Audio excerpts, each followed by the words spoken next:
More people and more crime is committed, and more people are killed with hammers every year than guns. This NRA convention gun nut is about to get fact-checked into oblivion by Jason Selvig of The Good Liars. So, the number of murder victims and the weapons used. Okay, number one, handguns, 8,029. Number two, firearms, type not stated, 4,863. Number three, knives or cutting instruments, personal weapons, fists, feet. Then rifles at 455. Then blunt objects, clubs, hammers, 393. The 300, the hammers, that stat is just wrong. And there you have it.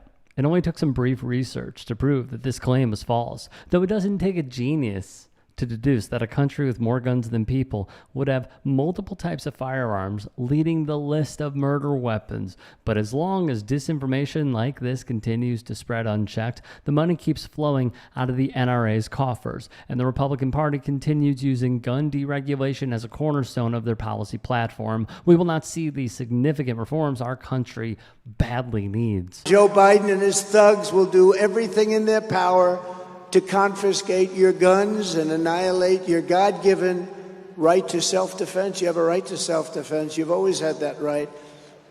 During my 4 years, nothing happened, and there was great pressure on me having to do with guns. We did nothing.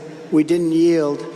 And once you yield a little bit, that's just the beginning. Earlier this year, Donald Trump spoke at the NRA Leadership Forum meeting to reaffirm his loyalty to the gun cult. Maybe if his administration did do something about guns, some of the 200,000 plus Americans who lost their lives due to gun violence during his time in office would still be with us.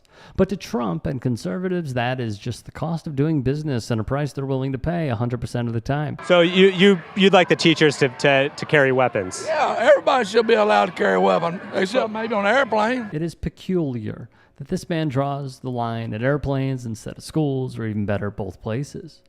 And the more he explains himself, the less sense he makes. So teachers should have a weapon on them in the classroom? Yeah. Yeah. Do you think that would be intimidating for the students to have their teacher with a gun? Oh, I want him there. They need to put to death all these people who are on death row. You want to put them to death? Put them to death quickly.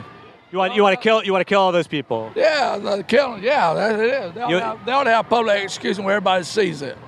You believe in public execution? Old days. Old days. I'm all for public execution. For someone supporting the party of freedom, liberty, and anti-big government, he sure seems to love when the government decides who deserves to live and who doesn't. Now, if you're familiar with The Good Liars, you know what question is coming next. And what are your thoughts on abortion? I'm against abortion. It's murder. You're against abortion? Yeah, it's murder.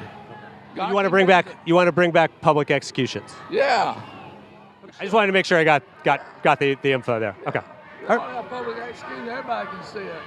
Bring your lunch and drink your favorite drink, and we'll watch the execution. While this lunatic probably does not represent your average Republican voter, he does mirror the pattern of behavior that we've seen out of the right, notably a lack of empathy for anyone he perceives as a criminal, and the inability to recognize the implications and possible repercussions of his own views. As always, a massive shout out to The Good Liars. They deserve a ton of credit and praise for the work they do, so be sure to give them a follow at the links in the description box below, and check out their live show if they're coming to a city near you, so they can keep delivering this much needed content. For Joe Biden and his leftist allies, and that is, come and take it.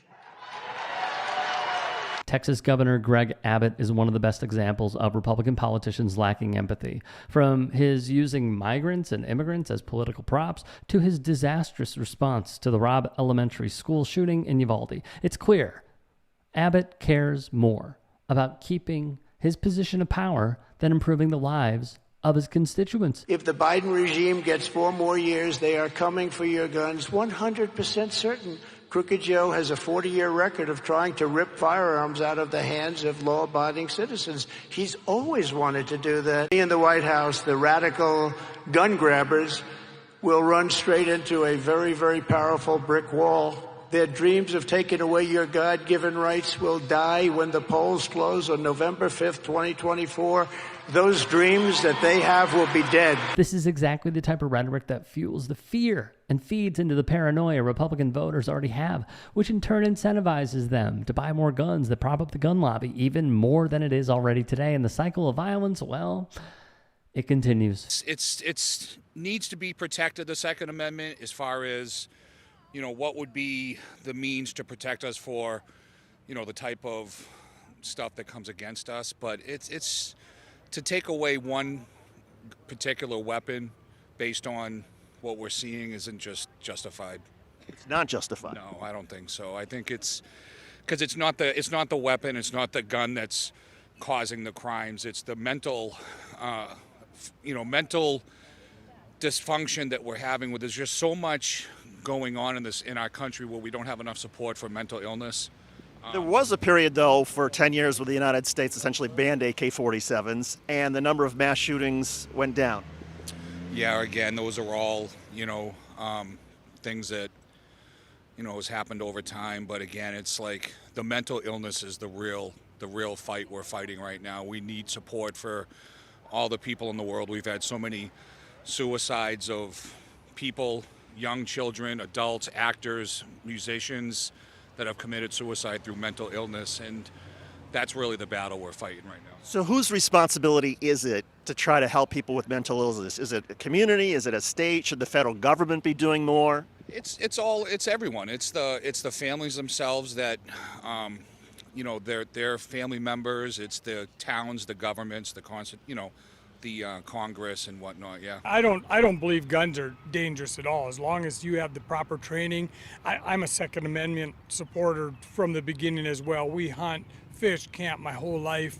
I teach my son the same things. They're talking about possibly raising the age to legally own a gun. They're talking about background checks, and they're talking about getting rid of assault weapons. Would any restrictions be okay with you to make other people more responsible because you're so responsible?